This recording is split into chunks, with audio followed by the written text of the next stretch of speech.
Bonjour tout le monde. Je vous inviterai à reprendre place à votre table.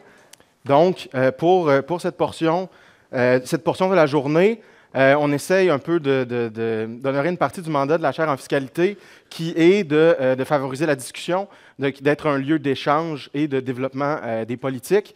Et évidemment, on a plus de chances d'y arriver si on ne fait pas que de se parler entre nous. Et donc, à la chaire, on essaye le plus possible de prendre contact et de faire appel à des collègues, des experts qui viennent d'ailleurs. Et donc, c'est ce qu'on fait, ce midi, c'est ce que j'ai le plaisir d'animer ce midi. Donc, on a avec nous Alice Pirlot, qui est juriste de l'étranger pour nous parler d'un sujet international. Donc, on est à fond dans l'international ce midi. On va discuter des mécanismes d'ajustement carbone aux frontières. Et dans ce cas-là, ça va se faire sous la forme d'une discussion. Avant de lancer ça, je vais quand même vous donner un peu plus de détails sur notre invité. On n'invite pas n'importe qui. Donc, d'ailleurs, j'ai mis une cravate. Aujourd'hui, on a la chance d'avoir la professeure Alice Pirlot de l'Institut de hautes études internationales et du développement de Genève. Elle a été Research Fellow du Center for Business Taxation de l'Université d'Oxford. Elle a fait son doctorat à l'Université catholique de Louvain. Ses champs de spécialité, et c'est pour ça qu'elle est là aujourd'hui, c'est la fiscalité internationale, mais également son interaction avec le droit du commerce international, avec la fiscalité environnementale, et évidemment avec toute la conception de politique dans l'espace européen. Donc, ce n'est pas un hasard si elle est là aujourd'hui pour nous parler de mécanismes d'ajustement carbone aux frontières. C'est entre autres parce que c'est une sphère de politique fiscale qui se développe un peu partout, mais particulièrement en Europe. Donc, merci d'avoir accepté notre invitation et merci d'éclairer nos lanternes un petit peu sur ce sujet-là qui est un peu plus nouveau pour nous au Québec et au Canada. Donc, disons, pour lancer directement, là, parce que je suspecte que ce n'est pas aussi connu de tout le monde, qu'est-ce que c'est qu'un mécanisme d'ajustement carbone aux frontières? C'est quoi les morceaux? À quoi ça ressemble? C'est quoi cette bibite-là? C'est une grosse question. J'imagine que beaucoup de gens qui... et d'ailleurs, d'abord, je devrais dire merci. Avant de répondre à la question, si je peux me permettre. Donc, merci beaucoup pour l'invitation. Je suis vraiment ravie d'être ici aujourd'hui. C'est super aussi pour moi d'entendre toutes ces présentations sur l'écofiscalité ici au Québec et de manière plus générale au Canada. C'est hyper intéressant. Donc, je suis vraiment, vraiment très reconnaissante pour l'invitation. Et puis maintenant, je vais pouvoir passer à la question. Donc, qu'est-ce que sont ces mécanismes d'ajustement carbone aux frontières ? Souvent, on va répondre à cette question en faisant référence à l'objectif des mécanismes d'ajustement carbone aux frontières. Et l'objectif, c'est souvent un objectif de prévenir, d'éviter un phénomène qu'on appelle le phénomène de la fuite de carbone.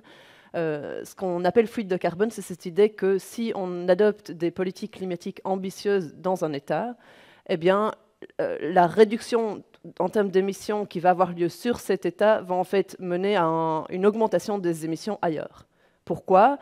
Simplement parce que les politiques climatiques ambitieuses vont avoir un effet économique sur les acteurs économiques dans l'État. On peut par exemple penser au secteur métallurgique, à l'industrie du ciment, etc. Ces industries vont subir un coût de par l'instrument, par exemple, de tarification carbone, mais ça pourrait être toute une série d'autres mesures d'atténuation climatique.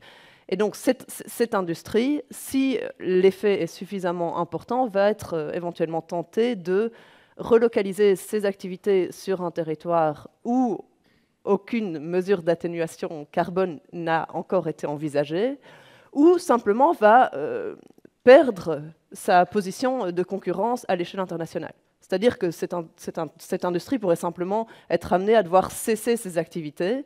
Et donc, les produits qui, précédemment, étaient produits par l'entreprise en question, maintenant vont être produits par des entreprises concurrentes localisées ailleurs, éventuellement dans un cadre juridique qui est moins contraignant, et donc éventuellement en menant à une augmentation des émissions carbone.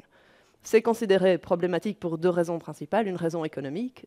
Il n'y a aucun État qui sera ravi de voir ces entreprises nationales perdre de la concurrence sur le marché international. C'est problématique en termes de perte d'emploi, etc., etc.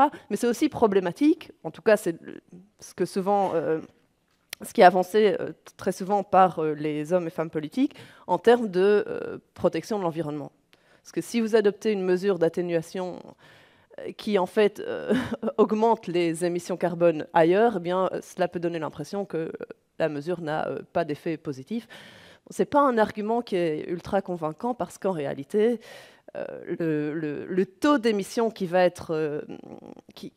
accroître ailleurs est souvent assez limité. C'est peut-être 10%, donc la mesure nationale a quand même un impact sur le changement climatique. Et donc, partant du constat qu'il y a ce risque de fuite de carbone, eh bien, dans certaines régions du monde, on a proposé d'adopter ce mécanisme d'ajustement carbone aux frontières qui, en fait, a pour but d'éviter une perte de compétitivité pour les entreprises nationales. Et ça m'amène donc à répondre à la question des composantes du mécanisme. Comme le nom l'indique, c'est une mesure d'ajustement carbone aux frontières, donc on va chercher à ajuster le prix du carbone sur les produits importés et éventuellement les produits exportés. Donc on a ici deux premières composantes du mécanisme, un mécanisme d'ajustement à l'importation et un mécanisme d'ajustement à l'exportation. Et on peut choisir d'avoir ces deux mécanismes d'ajustement ou de se concentrer uniquement sur la dimension importation. Donc, je vais d'abord parler de la dimension importation. Donc, le mécanisme d'ajustement à l'importation, il consiste en quoi? Très souvent, il va consister en l'application d'un prix carbone sur toute une série de produits importés qu'on considère à risque. Et l'idée, c'est d'imposer un prix carbone qui sera équivalent au prix carbone qui aurait dû être payé si ces produits avaient été créés, générés sur le territoire national. Donc si je prends l'exemple de l'industrie métallurgique, on a une industrie métallurgique qui, on pose l'hypothèse, est sujette à un prix carbone au Canada. Pour éviter que cette entreprise perde sa position de concurrence à l'échelle internationale, eh bien, l'acier importé sur le territoire canadien va être soumis à un prix carbone équivalent au prix carbone qui aurait été payé si l'entreprise avait été localisée au Canada. Donc ça, c'est la dimension importation. Éventuellement, on peut aussi avoir un ajustement sur les exportations. Là, c'est un peu l'idée inverse. L'entreprise canadienne est soumise à un prix carbone. Si cette entreprise canadienne veut exporter ses produits ailleurs, et qu'ailleurs, aucun prix carbone ne doit être payé sur des produits identiques, eh bien, on veut éviter que l'entreprise canadienne ne puisse pas vendre ses produits car ils sont trop chers, et on va donc exempter pour la part d'exportation, l'entreprise canadienne, lorsque les produits sont exportés. Donc c'est soit simplement on exempte les entreprises qui exportent de la tarification carbone ou de toute autre mesure d'atténuation climatique, soit on va rembourser la part du montant qui correspond aux exportations. Donc ça, ce sont les deux premières composantes du mécanisme d'ajustement carbone aux frontières qui sont clés, parce que c'est vraiment via ces ajustements qu'on cherche à créer une concurrence juste entre les entreprises nationales et les entreprises étrangères. En tout cas, c'est la manière dont les personnes qui sont en faveur de ce mécanisme, c'est la manière dont elles vont le justifier. Elles disent que l'objectif, c'est d'arriver à une concurrence juste. Bien sûr, pour les entreprises qui sont situées à l'étranger, le mécanisme va être présenté de manière très différente. On va dire qu'il s'agit de protectionnisme, éventuellement de protectionnisme vert, mais pas du tout d'une mesure qui vise à la concurrence juste. Donc ça, c'est les deux premiers éléments. Je ne sais pas si tu veux que j'élabore un peu plus. Je serais curieux parce que ce matin, on a parlé d'écofiscalité, puis il y avait toujours des changements de comportement en tête, mais on ne peut pas se voiler la face non plus, l'écofiscalité, ça lève des revenus. Dans ce cas-là, on parle d'une mesure où, dans beaucoup de scénarios, ça finit par lever c'est une mesure pseudo-fiscale, ça finit par lever des revenus. Oui. Qu'est-ce qu'on fait avec les revenus? Est-ce que c'est pensé pour ça? Oui, donc c'est vrai. Lorsqu'on a un ajustement sur les importations, étant donné qu'un prix carbone va devoir être payé, il y a des recettes qui sont générées. Pour le volet exportation, bien sûr, ce n'est pas le cas puisqu'on exempte ou qu'on rembourse. Donc, dans ce cas-là, il n'y a aucune recette générée. On est à un montant neutre, voire un subside. On pourrait vraiment voir l'exemption à l'exportation comme un subside. Mais donc, pour l'aspect recette, il y a évidemment la question de ce qu'on fait avec les recettes éventuelles. Donc, c'est à nouveau une question de conception du mécanisme. C'est un choix qui doit être fait par les hommes et femmes politiques qui veulent adopter ce mécanisme. On a différentes options. Soit on peut dire que les recettes doivent aller au budget général, comme n'importe quelle autre taxe. Soit on peut dire qu'en fait, on veut vraiment insister sur le caractère vert climatique du mécanisme, et donc on veut allouer les revenus à un fonds spécial pour le climat, par exemple. Et voire, on pourrait aussi se dire que les fonds doivent aller à ces pays qui sont moins avancés ou aux pays en voie de développement parce que ces pays n'ont pas les mêmes moyens que les pays développés pour adopter une tarification carbone. Or, le mécanisme d'ajustement aux frontières va, en principe, s'appliquer de manière indiscriminée sur tous les produits importés, y compris ceux qui viennent d'États plus pauvres. Donc ça serait une troisième manière d'utiliser les recettes de ce mécanisme d'ajustement carbone aux frontières. Il y a une dimension, il y a une possibilité internationale dans le recyclage des revenus qui n'existe pas nécessairement pour une taxe sur le carbone domestique. Tout à fait, oui. Après, ça c'est à nouveau un choix politique. On pourrait dire que la taxe carbone domestique, une partie de ses revenus doit être utilisée pour soutenir l'action climatique à l'échelle internationale. Mais c'est vrai que cette question est plus forte, probablement, dans le débat sur les mécanismes d'ajustement carbone aux frontières, parce qu'il vise, dans une certaine mesure, à équilibrer le prix carbone à l'échelle internationale. Et de par cet effet, bien sûr, certaines personnes considèrent que les revenus, du coup, doivent être réalloués aux États qui exportent vers la région en question qui va adopter le mécanisme d'ajustement carbone aux frontières, pour des raisons de justice climatique, d'équité. Donc c'est un argument qui est plus fort, je pense, lorsqu'on parle de mécanisme carbone d'ajustement aux frontières que lorsqu'on parle de taxe carbone en général, où la question de la redistribution des revenus à l'échelle internationale ne se pose pas vraiment parce que c'est une taxe purement domestique. Ici, on a quand même vraiment un aspect... je ne sais pas s'il faut dire international, parce que c'est des biens qui sont importés sur le territoire national, mais il y a quand même une dimension transfrontalière.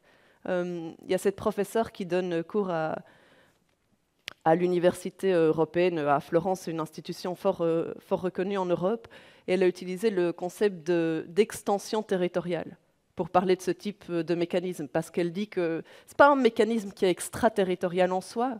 Il s'applique sur des biens importés, des biens qui arrivent sur le territoire national. Mais il y a quand même cette volonté d'influencer les politiques climatiques étrangères. Parce que si demain, un État, une région décide de taxer ou d'appliquer un prix carbone sur les biens qui sont importés dans notre État et que cet État, l'économie de cet État repose énormément sur les exportations vers la région qui a ce mécanisme d'ajustement carbone aux frontières, nécessairement, cet État va être tenté d'adopter un prix carbone parce que, et c'est une autre des composantes du mécanisme, en principe, si un prix carbone a déjà été imposé ailleurs, ce prix carbone devrait être pris en compte lors du calcul de la taxe, de la charge carbone qui s'applique lors de l'importation. Donc imaginons que le Canada a un prix carbone de 70, je crois que c'est ce que j'ai entendu ce matin, de 70, qu'une autre région a un prix carbone qui équivaut à 70 $ canadiens, eh bien en principe, aucune charge ne devrait s'appliquer lors de l'importation. Donc le mécanisme nécessairement encourage ces autres États à adopter une tarification carbone afin que les recettes leur reviennent directement. Parce que si la manière dont on alloue les recettes c'est une manière nationale, c'est-à-dire qu'on prend les recettes pour générer des revenus à l'échelle nationale. Bien sûr, les États étrangers vont être tentés, eux aussi, d'adopter une tarification carbone pour éviter de remplir les recettes du Trésor canadien et pas les leurs. Donc ça fait aussi partie de la logique du mécanisme, le fait de vouloir influencer la politique étrangère en matière climatique.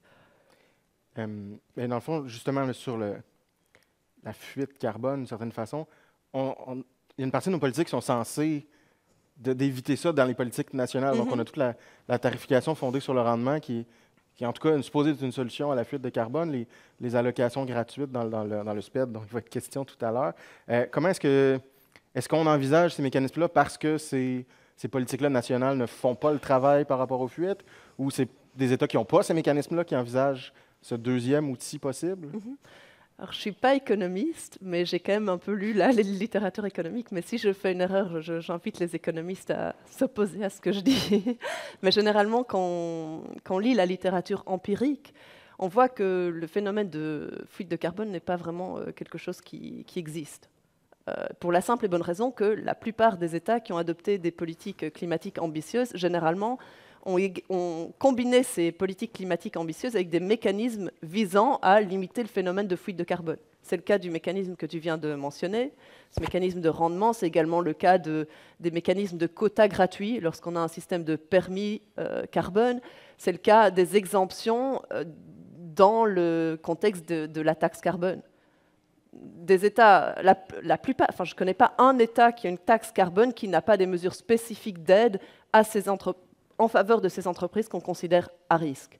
Et les entreprises qu'on considère à risque, c'est des entreprises qui sont à haute intensité carbone, donc qui ont un niveau d'émissions carbone lors de la production des biens spécifiques à ces entreprises qui est élevé, et des entreprises également qui sont sujettes à la concurrence internationale, donc qui exportent, ou bien des entreprises qui sont localisées dans des États qui importent les biens que ces entreprises produisent.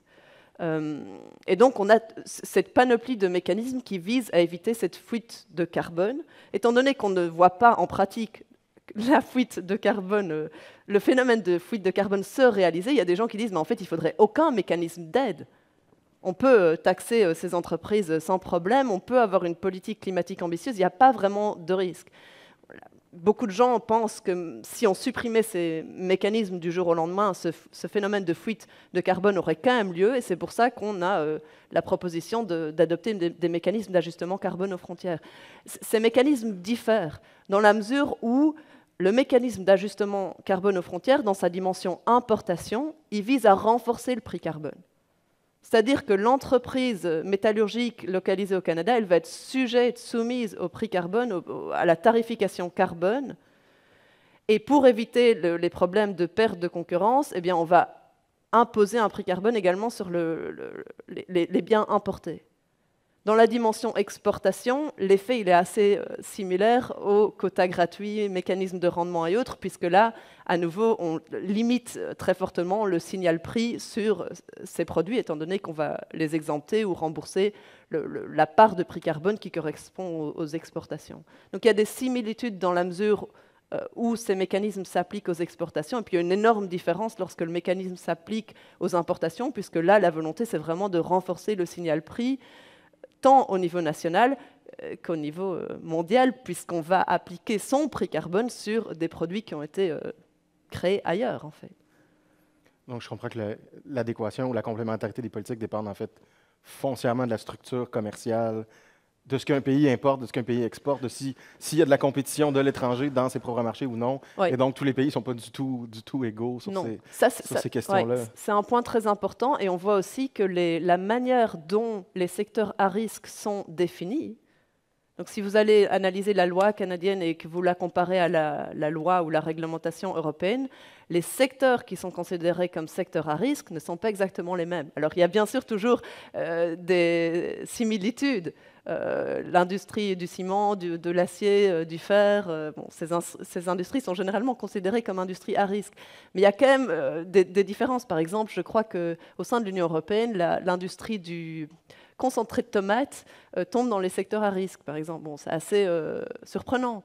Donc, et pourquoi on note ces différences? Parce que les critères qui sont utilisés dans les législations pour déterminer quel secteur est à risque ne sont pas exactement les mêmes dans différents États. Puis aussi, je pense qu'il y a une part de lobbying. Enfin, il ne faut pas se cacher. C'est assez avantageux pour une entreprise d'être considérée comme entreprise à risque. Sous le régime des quotas gratuits, ça veut dire qu'on obtient des quotas gratuits. Qui refuserait des quotas gratuits? Bon, personne. C'est plutôt favorable. Sous le mécanisme des ajustements carbone aux frontières, ça veut dire que le produit en question va éventuellement être taxé lorsqu'il s'agit d'un produit importé. À nouveau, c'est plutôt favorable pour une entreprise de ne pas devoir être en concurrence avec des produits qui, eux, ne sont pas soumis à tarification carbone. Donc, je pense qu'il y a aussi une part de lobbying dans la manière dont on définit ces listes de produits. C'est des très longues listes. Donc, si je comprends bien, il y a une énorme portion de ça qui n'est pas finalement environnementale, qui est foncièrement de la politique de soutien de substitution des importations, de soutien à l'exportation. Puis là, je comprends que, donc, qui vont être appelés du protectionnisme vert par les pays victimes. Comment ça se place dans le droit du commerce international? Est-ce que c'est comme la prochaine bataille qui va être menée dans ce domaine-là? C'est très bien que tu soulignes qu'il y a une dimension économique et une dimension environnementale, parce que je pense que c'est vraiment, vraiment le cas. Si vous lisez la réglementation européenne sur les mécanismes d'ajustement carbone aux frontières, l'article 1, il vous dit que le mécanisme, son objectif principal, c'est de lutter contre ce phénomène de fuite carbone. Alors ça, vraiment, je pense qu'il faut le comprendre de deux manières. Le phénomène de la fuite de carbone, c'est vraiment un phénomène qui pose problème d'un point de vue économique. Je vous ai expliqué pourquoi, perte d'emploi, etc. Mais aussi environnemental, si l'augmentation des émissions ailleurs compense la diminution des émissions sur le territoire national. C'est en tout cas un problème lorsqu'on n'est pas dans un système clos. Par système clos, j'entends un système qui pose une limite absolue sur le montant des émissions carbone qui peuvent être générées sur un territoire donné. À l'heure actuelle, en droit international, on n'a pas de système clos. Du coup, le phénomène de fuite de carbone est effectivement problématique sur le plan environnemental comme sur le plan économique. Il est toujours problématique sur le plan économique, mais en l'absence de système clos, il est également problématique sur le plan environnemental. Alors, comment est-ce que ces débats entre économie et environnement sont discutés à l'échelle du droit international, du droit du commerce international? Eh bien, exactement de la manière dont tu viens de le présenter. C'est-à-dire qu'il y a ce débat entre mesures en faveur de la protection de l'environnement et mesure purement protectionniste. Alors les gens qui pensent que c'est une mesure protectionniste, bien entendu, ils vont dire que c'est une mesure qui est contraire au droit de l'OMC. C'est une mesure qui va à l'encontre de nos accords de libre-échange, qui vont à l'encontre de l'accord sur les tarifs douaniers et le commerce, qui vont à l'encontre de l'accord sur les subventions. Le débat, en fait, il se divise entre ces deux parties. Les gens qui pensent que c'est une bonne mesure qui est conforme au droit du commerce international et les gens qui pensent que ce n'est pas le cas. Les gens qui pensent que ce n'est pas le cas, ils mettent plusieurs arguments en avant et souvent ces arguments sont liés à une violation du principe de non-discrimination. On a deux types de principes relatifs à la non-discrimination en droit de l'OMC. Le premier principe, c'est le principe du traitement national. Et c'est un principe qui requiert qu'on traite les biens domestiques et les biens importés de la même manière. Donc, si vous avez un système du type régime d'accise sur l'énergie, vous taxez l'énergie qui provient du Canada de la même manière que l'énergie que vous importez d'ailleurs. Tous les barils de pétrole, pareil. Voilà, par exemple. Et ça ne pose pas de problème, parce qu'il n'y a pas de discrimination à l'égard de ces produits étrangers. Dans le cas du mécanisme carbone d'ajustement aux frontières, on peut se poser la question de savoir si effectivement on traite les produits étrangers de manière non discriminatoire. Pourquoi ? Parce que très souvent, le mécanisme national n'est pas un mécanisme qui s'applique en tant que tel sur des produits. C'est un mécanisme qui s'applique généralement sur des producteurs. Alors, je ne connais pas exactement le système canadien, mais je peux vous parler du système européen. En Europe, c'est le système qui s'appelle le système d'échange de quotas. Et c'est un système qui va s'imposer à toute une série d'entreprises, notamment le secteur de l'acier, le secteur du fer, le secteur du verre, etc., etc. Ça s'applique à un secteur, c'est-à-dire que quand l'entreprise produit de l'acier et du verre, elle doit remplir un formulaire et dire combien d'émissions de CO2 sont liées à la production du bien ou des biens en question. Or, le mécanisme d'ajustement carbone aux frontières, il ne s'applique pas à l'entreprise, il s'applique aux biens importés. Et donc, c'est difficile parfois de considérer que ces deux mécanismes sont exactement équivalents, qu'il n'y a pas de discrimination. Donc, c'est le premier problème qui est soulevé par les personnes qui considèrent qu'éventuellement, ce mécanisme pourrait être problématique en droit de l'OMC. Le deuxième problème, c'est un problème de non-discrimination à l'égard des biens importés eux-mêmes. Et là, on parle du principe de la nation la plus favorisée. Donc, c'est l'idée que un État membre de l'OMC ne peut pas traiter le bien importé d'un pays X et le bien importé d'un pays Y de manière différente. Or, le mécanisme carbone d'ajustement aux frontières, comme je vous l'ai dit, très souvent, il va être conçu de telle manière à ce que le prix carbone étranger influe sur le calcul de l'ajustement dans sa dimension importation. Donc, si vous importez un bien d'un pays qui a une taxe carbone et que cette taxe carbone est équivalente à la taxe carbone qui s'applique dans votre État, il n'y aura pas d'ajustement, parce qu'on considère qu'il y a équivalence. Si par contre, un autre État n'a pas de tarification, là, un ajustement va être imposé. Donc vous voyez que deux biens qui viennent de deux pays différents sont traités de manière différente. à nouveau, ça pourrait être considéré comme contraire à ce principe de non-discrimination en droit de l'OMC. Alors, les gens qui sont en faveur du mécanisme vont vous dire « Ah mais non, attention, même s'il y a discrimination, on peut utiliser une disposition au sein de cet accord général sur les tarifs douaniers et du commerce, qui est un article d'exception et qui permet de justifier certaines mesures pour des raisons environnementales, de santé publique, de moralité publique, etc. etc. » C'est vrai, mais bien sûr, il sera plus convaincant d'utiliser cet article lorsque le mécanisme est véritablement conçu dans une vision environnementale. Et donc c'est là où, par exemple, la composante utilisation des recettes intervient.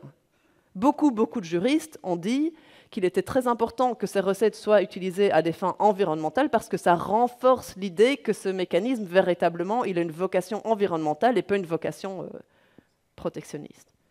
Donc c'est à travers tous ces arguments que le débat se situe. Souvent, quand on me pose la question de hey, « toi, qu'est-ce que tu penses ? Tu penses que la mesure de l'Union européenne va être attaquée ? Est-ce que tu penses que l'Union va gagner ?» Moi, souvent, je réponds « Écoutez, je n'ai pas de boule de cristal. En fait, il y a très peu de jurisprudence qui s'applique à des cas vraiment similaires, et donc c'est très difficile de savoir si le mécanisme est parfaitement compatible avec le droit de l'OMC ou pas. Il faut regarder la législation, bien sûr, mais même quand moi j'analyse la législation en détail, je ne parviens pas à dire avec toute certitude que le mécanisme est parfaitement compatible avec le droit de l'OMC. Bon, si j'étais une juriste qui travaillait pour la Commission européenne, je vous dirais probablement le contraire, qu'il y a une certitude absolue que le mécanisme a été conçu en parfait accord avec les règles de droit de l'OMC, parce que c'est vraiment, ça fait partie du discours de l'Union européenne, et c'est d'ailleurs, souvent, ils vont expliquer que certaines parties du mécanisme ont été désignées d'une telle manière à être compatibles avec le droit de l'OMC.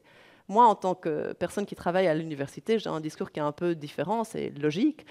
Et donc, je pense qu'il y a des bons arguments pour dire que le mécanisme est compatible, mais qu'il y a également des arguments qui pourraient permettre de mettre en cause le mécanisme en droit de l'OMC. Après, le droit de l'OMC, c'est un droit qui est très différent d'autres types de droits. Ce n'est pas un droit comme le droit constitutionnel. Il n'y a pas de cour qui va vous dire ah, « Attention, ce mécanisme pose problème en droit de l'OMC, vous ne pouvez pas l'adopter ». Le droit de l'OMC ne s'applique que lorsqu'il y a un État qui soulève la question et qui dit ça nous dérange. Nous, on pense que c'est contraire. Et puis ensuite, il y a des négociations éventuellement. Et puis s'il n'y a pas d'accord, eh bien, il y a un différend qui va devoir être réglé. Mais si l'ensemble des États du monde sont parfaitement contents avec la réglementation européenne, ben, il n'y aura pas de souci en ce qui concerne le droit de l'OMC. Bon. C'est un mécanisme qui est quand même relativement controversé. Vous pouvez imaginer pourquoi. Les États qui ont une tarification carbone ambitieuse seront, je pense, peu embêtés par le mécanisme. Pour les autres États, ça posera problème. Et quand je dis tarification ambitieuse, je ne pose pas de jugement de valeur. Parce que le mécanisme, il implique aussi qu'on va reconnaître la tarification carbone. Mais on ne va pas reconnaître d'autres mesures. Si un État a, par exemple, une politique climatique très ambitieuse, mais qui ne repose pas sur la tarification carbone, par exemple, des réglementations très strictes sur l'utilisation du charbon, ou que sais-je, ce type de mesure, bien qu'elle aura un impact économique clair, n'est pas reconnue en tant que telle. Elle sera reconnue de manière indirecte, parce qu'en principe, si vous n'utilisez pas des énergies fossiles, pour la production de vos biens, ça veut dire aussi que les émissions carbone liées à la production de ces biens seront beaucoup plus faibles, et donc l'ajustement qui sera calculé et devrait être payé sera aussi, lui, plus faible. Mais malgré tout, ça crée une différence en termes de reconnaissance des politiques climatiques de différents États, et ça, en soi, c'est aussi une question controversée. Et si je comprends bien, disons que je voulais créer un mécanisme d'ajustement carbone aux frontières pour l'acier au Canada, mais pour que ce système-là soit fonctionnel, il faudrait que l'administration canadienne sache l'intensité en carbone de l'acier de partout et le prix effectif sur le carbone de l'acier dans chaque juridiction pour pouvoir mettre le bon prix sur chaque tonne. Là, c'est juste l'acier, mais ça me semble très complexe à mettre en place pour c'est impossible de faire ça pour tous les produits. Là. Voilà, c'est une autre question de conception je pense, hein, c'est la question du champ d'application du mécanisme. Parce qu'en principe, si on est vraiment concerné par ce problème de fuite de carbone, on voudrait appliquer le mécanisme à tous les produits qui sont consommés sur le territoire national.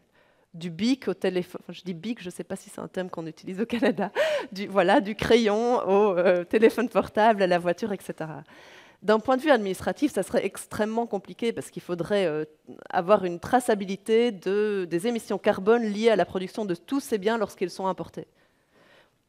Ce n'est pas du tout la manière dont on comptabilise les émissions carbone à l'heure actuelle. On regarde les émissions carbone au moment où elles sont générées, pas au moment où les consommateurs, vous et moi, achetaient des biens qui ont généré des émissions carbone lors de leur processus de production.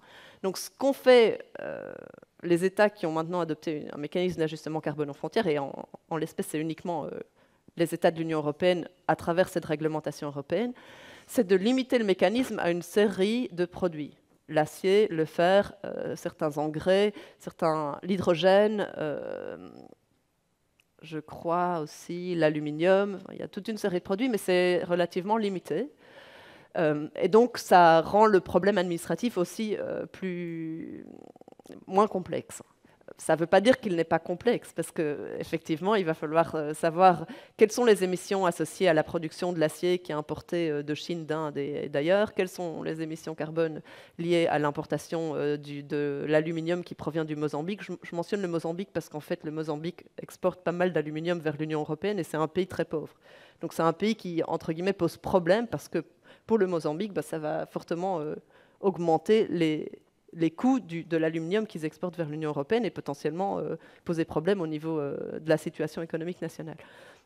Mais donc il faut récolter les données sur tous ces biens, il faut également récolter les données sur oui ou non ces produits ont été soumis à une tarification carbone lors du processus de production.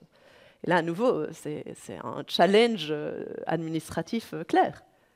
Parce qu'il faut avoir confiance en les données qui nous sont fournies par le producteur étranger.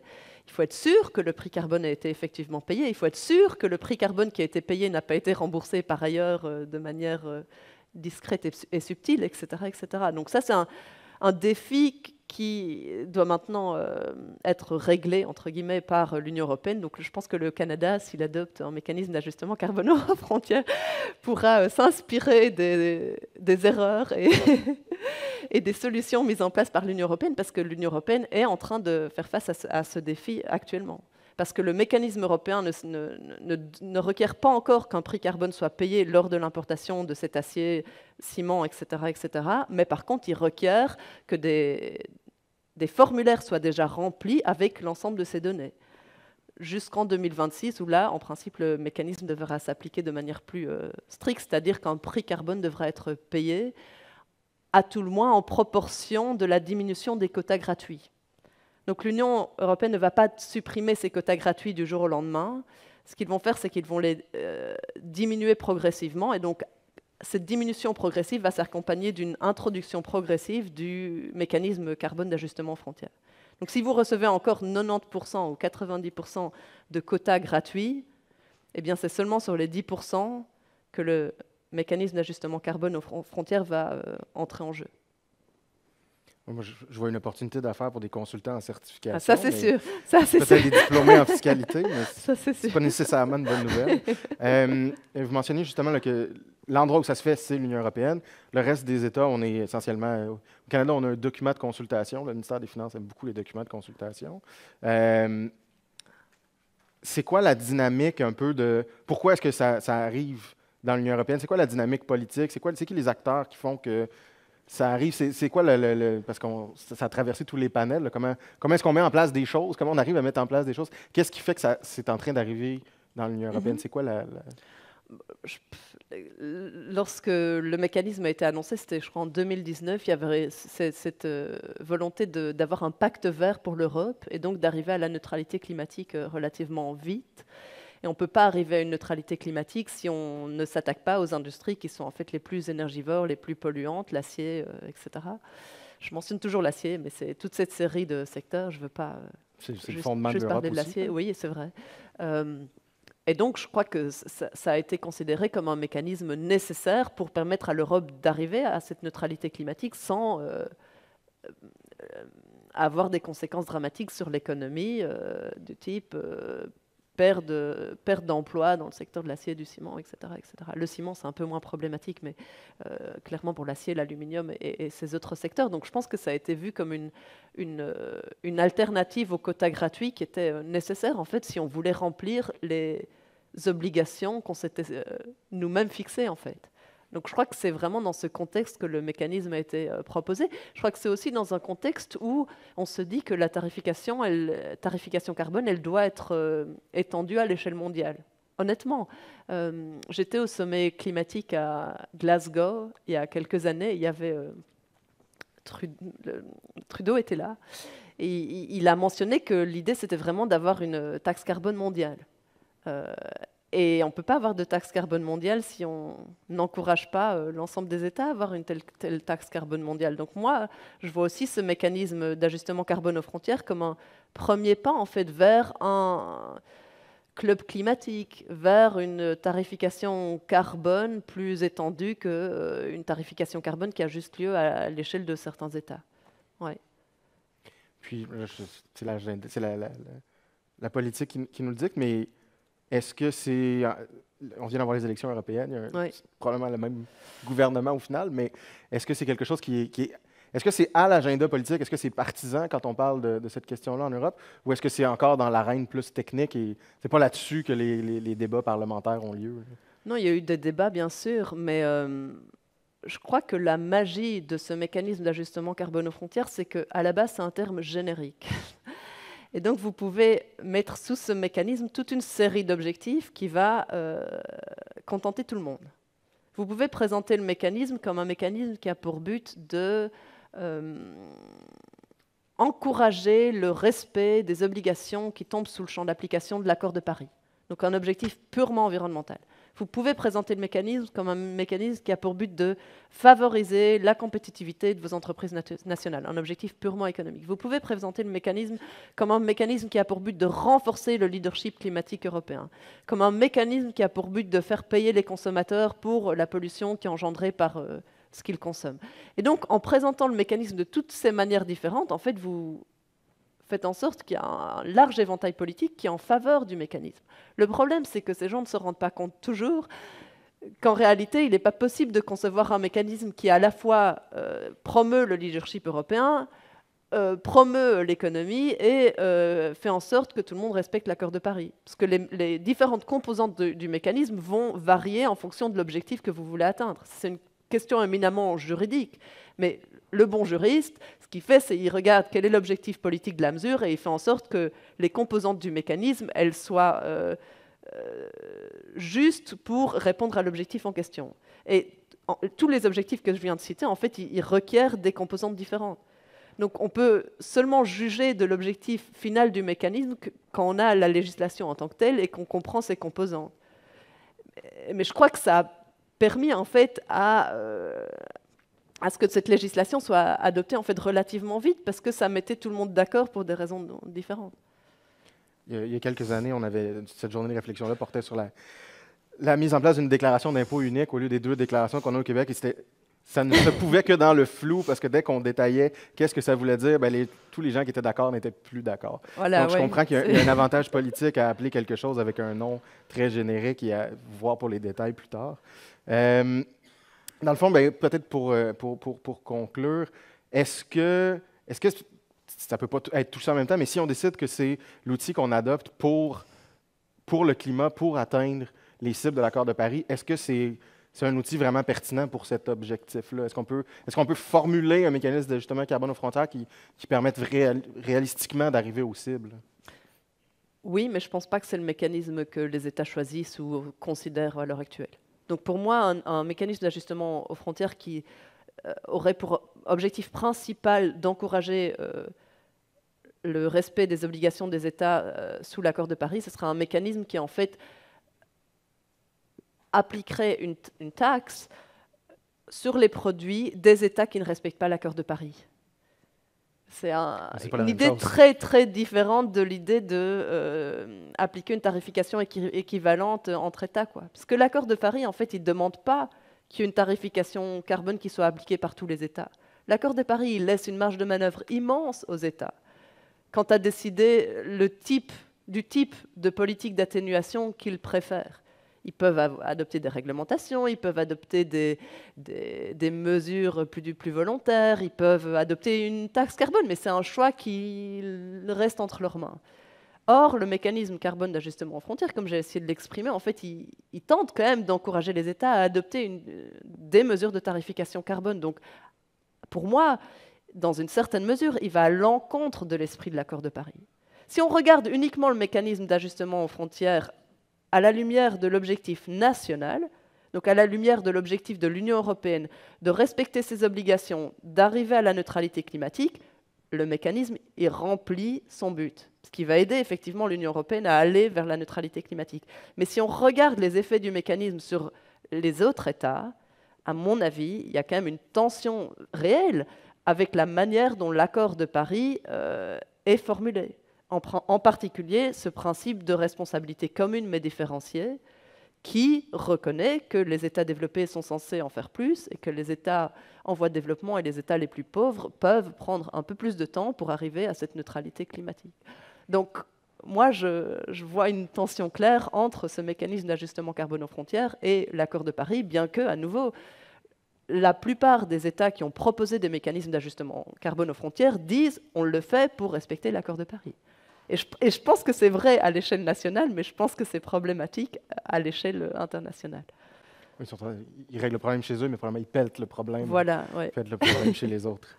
Mais ça fait le tour, en tout cas, des questions que moi j'avais. Je ne sais pas s'il y a un sujet, un élément peut-être à marteler ou un mot de la fin que vous voulez nous partager sur le sujet. Je pense vraiment à la question du design, la question de la conception du mécanisme, des composantes qui constituent le mécanisme et dans quelle mesure ces composantes répondent à l'objectif qu'on s'est fixé.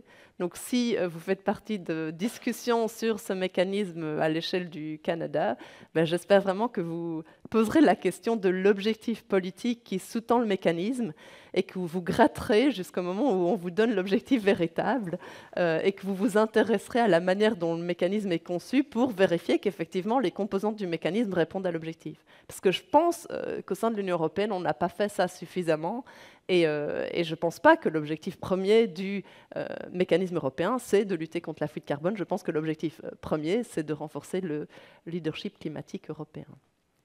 Voilà. Parfait, merci beaucoup. C'était extrêmement instructif. Merci.